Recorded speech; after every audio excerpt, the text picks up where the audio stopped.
We've got Michael Moore coming up with us this hour. Also, the repeal of Don't Ask, Don't Tell goes into effect at 1 minute past midnight tonight.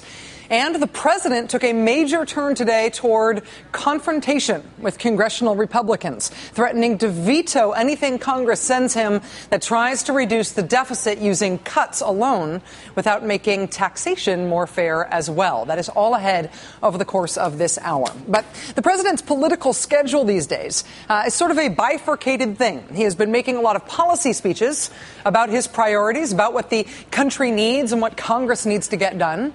He has also, at the same time, been doing a lot of Democratic fundraisers recently. The president tonight, for example, speaking to a small, high-dollar fundraiser in New York City. At the end of last week, speaking to a different Democratic audience at a fundraiser, the president said this, quote, "I know that over the last couple of months there have been Democrats who voiced concerns and nervousness about, well, in this kind of economy, aren't these just huge headwinds in terms of your reelection?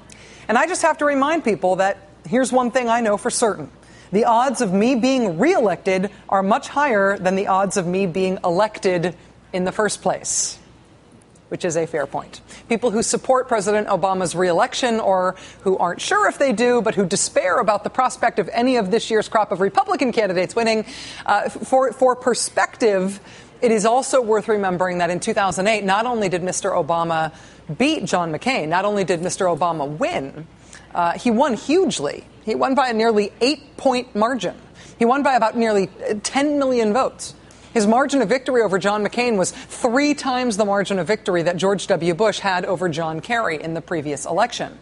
And the map from the 2008 election makes that clear. The Republican nominees for president and vice president won their home states, of course, Alaska and Arizona, and then they got deep red, mostly low population states. And that was it. That's all they got. They got the South, minus Florida, minus North Carolina, minus Virginia. Even though John McCain did win his home state of Arizona, he was not able to translate that into victory in Nevada or in New Mexico or Colorado.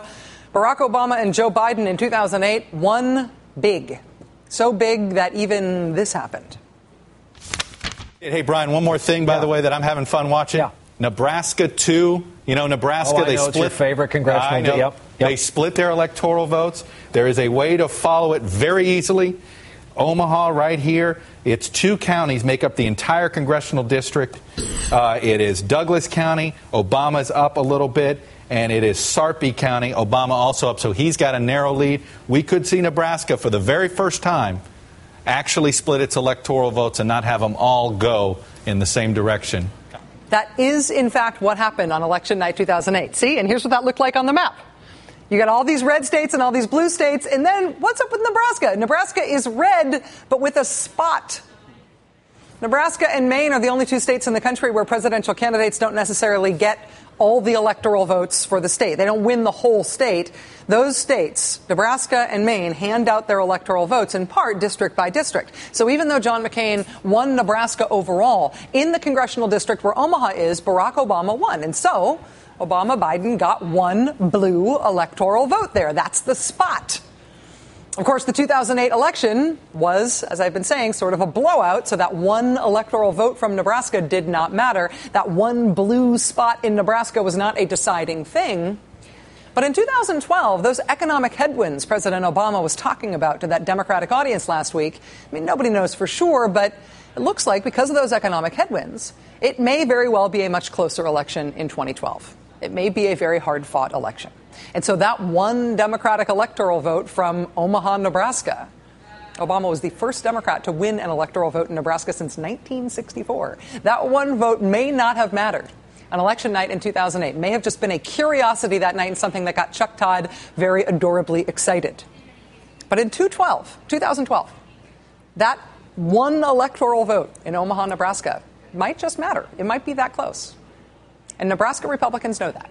And so Nebraska Republicans are now mobilizing to make sure that blue Omaha thing, that 1 electoral Democratic vote from Omaha, Nebraska, never happens again. And by mobilizing to make sure it never happens again, I don't mean they are redoubling their efforts to make their case to the people of Nebraska that Nebraskans should vote for Republicans and not for Democrats. That is not what I mean by mobilizing. What I mean by mobilizing is that Republicans in Nebraska are now trying to change the structure of voting in Nebraska, change the means by which Nebraska conducts its elections so that that structure will benefit the Republican Party in a partisan way.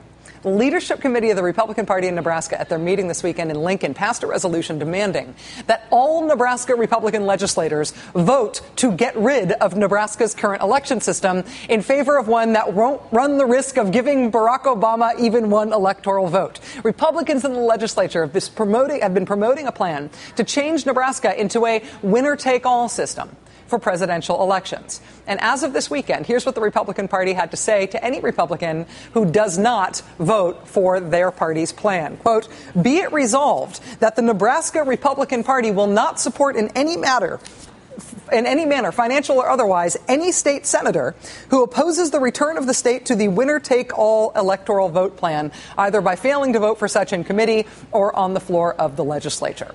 So if you don't vote for us to change to winner-take-all, the Republican Party will disown you. Why is the Nebraska Republican Party playing such hardball on this? Making this a do-or-die issue for Nebraska Republicans? They must vote to change this, or... When they earlier this year, back in January, brought this up, the Republican senator who sponsored the bill to get rid of Nebraska's election system, he told the Lincoln Journal-Star, quote, "We would not want to see Obama reelected in 2012 by one electoral vote in Omaha." So the principle at work here is that changing this rule would be a way to deny President Obama an electoral vote. Changing this rule is a way to deny President Obama a shot at reelection, not by changing the way people vote or the way people feel about either candidate, but simply by changing the rules so that the rules themselves advantage the Republican Party. This is the principle at work here. You can tell that this is the principle at work for Republicans this year because they are also in the process of changing the election rules in the opposite direction in a different state. Because in that state, they have figured out a way to change the rules so that they benefit the Republican Party and hurt President Obama's chances at reelection. Pennsylvania is a state where Republicans have the opposite problem that they have in Nebraska. In Nebraska, you can pretty much count on a Republican winning the state overall, even if there are some pockets of blue. In Pennsylvania, if the last couple of decades are any guide, you can pretty much count on a Democrat winning the state overall, even though there will be pockets of red in the state. And so while Republicans are trying to create a winner-take-all system to benefit a Republican who will likely win the whole state in Nebraska, they are also at the same time trying to eliminate a winner-take-all system in Pennsylvania so that can benefit a Republican nominee there. John McCain won 10 congressional districts in Pennsylvania in 2008, even as he lost the state overall to Barack Obama. Pennsylvania Republicans right now are trying to change the rules so that another result like they had in 2008 wouldn't give Barack Obama 21 electoral votes like he got then, or 20, which is how many Pennsylvania had at the time. It has this time around. It would instead give the Republican probably as many as 12 of those electoral votes, even if that Republican candidate lost the whole state. So think about this. Think about this in big terms. 2 states. Republicans pursuing exactly opposite policies in the 2 states. Parties generally pursue policies that they ideologically agree with, that they have a principled reason for supporting. The only principle that could possibly guide opposite decisions in 2 different states is that the principle for both of them is that both policy changes, both election rule changes, will make it harder for President Obama to get reelected, structurally. But it's not just Nebraska and Pennsylvania. I mean, Nebraska and Pennsylvania are so different that nothing's ever just Nebraska and Pennsylvania. These states are never a pair. These are never the only 2 states to have done something. There is no connection between Nebraska and Pennsylvania. Where Republicans have control of the state legislature all over the country, they are, if not banking on a close presidential election in 2012, if they are not banking on it, they are at least planning for it, preparing for it, making sure that their rules are set up in such a way that the election is most likely to go for the Republican. And they are changing the rules of their elections to benefit the Republican nominee and to make it harder for President Obama to get reelected. In 32 states and in the District of Columbia right now, you can vote before Election Day. And the people who take advantage of early voting are a pretty diverse group. They can just be, highly motivated voters who just can't wait to get into the polls.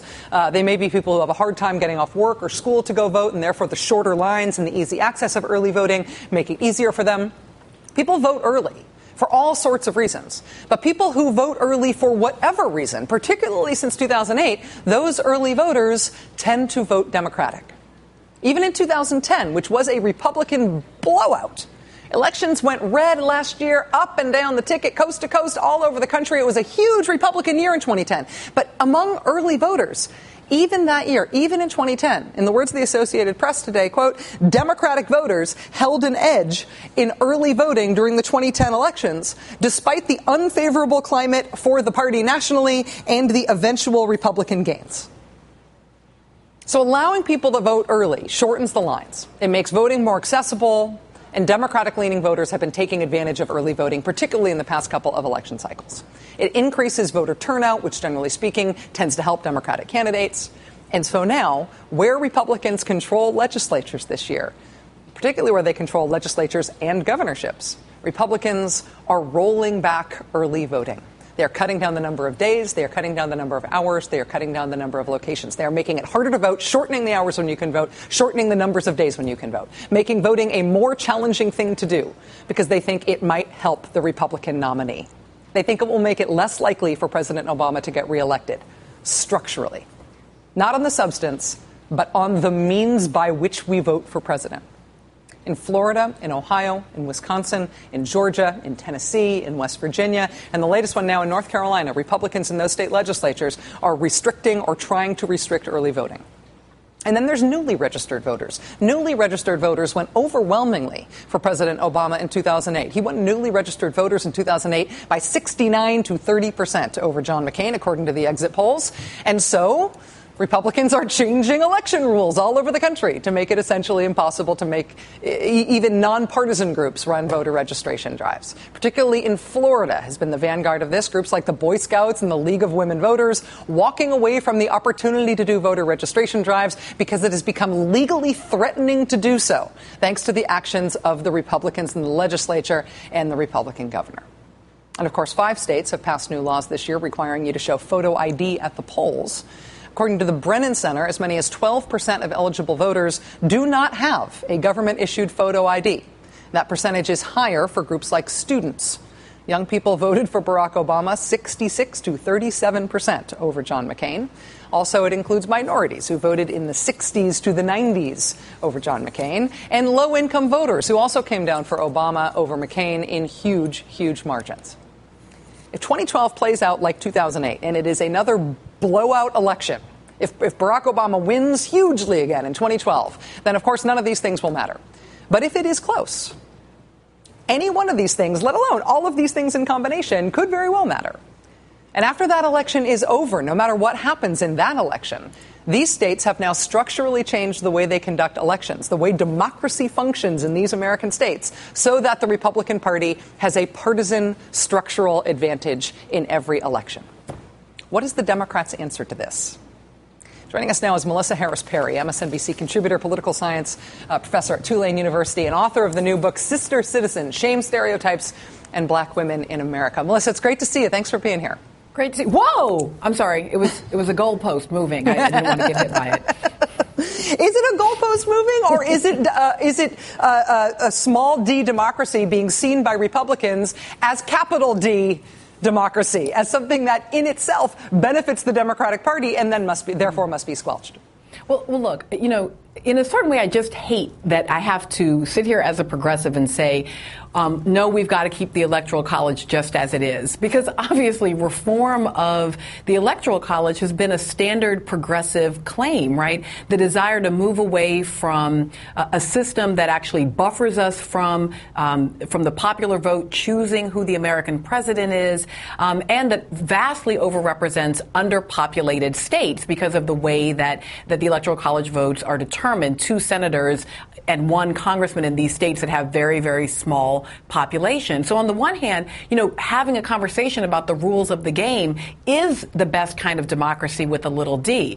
But when we see it happening in this format, clearly, as you point out, not about ideology, not about a claim towards how democracy should work, but just about keeping this president from being reelected, basically buying 2012, election Aflac, kind of a secondary insurance to make sure if they can't beat the president on ideas, if they can't beat the president on the economy, then they will beat him on the rules of the game. That is absolutely a twisting of the purposes of American democracy. Have you seen Democrats or progressive groups broadly taking this up as an issue that Republicans need to answer for? I realize that we have a more sometimes robust federal discussion in this country than we do a federalist discussion. And a lot of times state policies sort of go under the radar. But with abortion rights, with union rights, with voting rights this year, we've seen a really coordinated multi-state effort by Republicans all pushing in the same direction. Is there an effort, do you think, by Democrats and by progressives to make Republicans answer for that? Not yet. I mean, this is part of sort of us getting very clear that 2010 was one of the most important elections of our lives, and in many ways we sat it out. That part of what 2010 did was not only to give a very powerful cohort within the Republican Party enormous control over the legislative direction of American politics at the federal level, but a huge portion of what 2010 did was to give these state houses, these state senates, and these governors' mansions to Republicans who would make choices that have long-term consequences, that aren't just about policies for their administration, but actually changing the rules of the game in a dramatic way, whether it's about the capacity for labor to organize, the ability for women to control their own reproductive capacity, or in this case, really for the meaning of the vote, what your vote cast in your state will mean in 2012. And we sort of missed that you can't just hand over a midterm in a decennial census year when people are redrawing districts and expect not to have exactly these kinds of rule changes. But no, this has not been, I appreciate the vigor with which you gave that early introduction, but the fact is talking about rule changes is not very exciting stuff for organizing politics on the ground. Republicans have found it sufficiently organized to be in lockstep on this all over the country, but I feel like Democrats are sort of watching it happen at this point. Melissa Harris-Perry, MSNBC contributor, political science professor at Tulane University, and author of Sister Citizen, new book just out. Melissa, it's always great to have you on the show. Thanks for being here. Thanks, Rachel. Academy Award-winning filmmaker Michael Moore will join us just ahead. Please stay with us.